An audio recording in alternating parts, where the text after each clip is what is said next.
Assalomu alaykum aziz muxlis. Shov-shuv Uzbek kanalimizga xush kelibsiz. Xayrli kun. Iltimos, nega meni rasmimni ani qizil papugay bilan birga quchoqlashib turgandek qilib turib, ani sun'iy intellektda qilib qo'yib olsizlar, bir sal obro'li, normalniy odamni rasmini yonimga qo'yib qo'yinglar.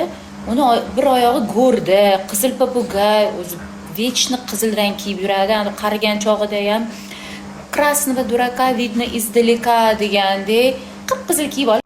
To'g'risi boshda mana bunaqa ishonmagan edim, ya'ni nimaga uyda o'tirgan holda bemalol ko'p daromad, ya'ni pul topish osonligini oddiy Telegram kanalga o'tib ham Telegram orqali ko'p daromad qilishga men ham boshda ishonmagan edim, lekin bu kanalni ko'rganimdan keyin, o'zimni ko'zim bilan ko'rganimdan keyin, arxivlarni ko'rganimdan keyin ham ishondim. Bu narsani o'rganish uchun sizlarda hech qanaqa tajriba kerak emas. Sizlarga o'zingizlarga noldan o'rgatishadi, keyin foydaga chiqquningizgacha o'zingizlarni har bitta insonni o'zini kurator bo'ladi. Foydaga chiqquningizcha sizlarga hammasini noldan o'rgatishadi. Agar kimga qiziq bo'layotgan bo'lsa, shu narsa men sizlarga pastda ham yo'da silkasini qoldiraman. Bemalol o'tib sizlar ham noldan o'rganib daromadgacha chiqishingiz mumkin uyda o'tirgan holatda. O'zicha o'zini yaxshi ko'rsatmoqchi bo'lib yuraveradi-yu, qilib gapiradigan. U dushmanimni iltimos quchoqlab turgandek qilib qo'ymanglar. Xudo xayringlarni bersin. O'lgidek yomon ko'raman uni. Chunki u soxta, yolg'onchi, yana bitta gap. O'zini, oilasini, yaqinlarini hurmat qilmagan inson, chekkadagilarni hurmat qilmagan inson yonimda turmasin, chunki men oilamni qadrlayman, atrofdagilarni qadrlayman, yaqinlarni qadrlayman. U bo'lsa, o'g'lini ham chiqishtirmaydi-ku.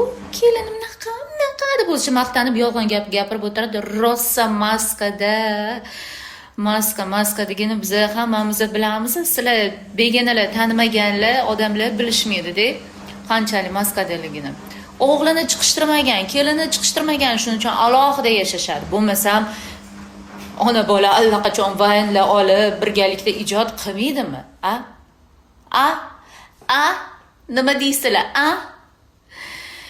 Shunaqa gaplar. Xullas, Xudo xayringlarni bersin. Qo'ymaylik, qo'ynim aynyapti uni ko'rsam o'zi. Yana meni belgilab anaqa qilib qo'yasizlar. Direktimga yuborasizlar. Shu men orqali trendga chiqib qoldi, u ham bir chiqmoqchiman, bir pul to'lasin menga, litsevoy shotimni yubormoqchiman. Uni mashq qizil papagay deysizmi? Voy o'lay qotib qolgan. Hamma yarashish tarafdori bizdan. Ay ukay. Bo'pti, mayli asali. Vujud tashlaymi, shug'oqlayapsizmi? Voy jonim o'zimni mayli. O'lsa yarashtirmaylik asali. Nima ketdi sizdan? Kechirimli bo'lish kerak. Xudo kechirganlarni kechiradi, jon. Men sizni yaxshi ko'raman-ku, sevaman-ku, dugona.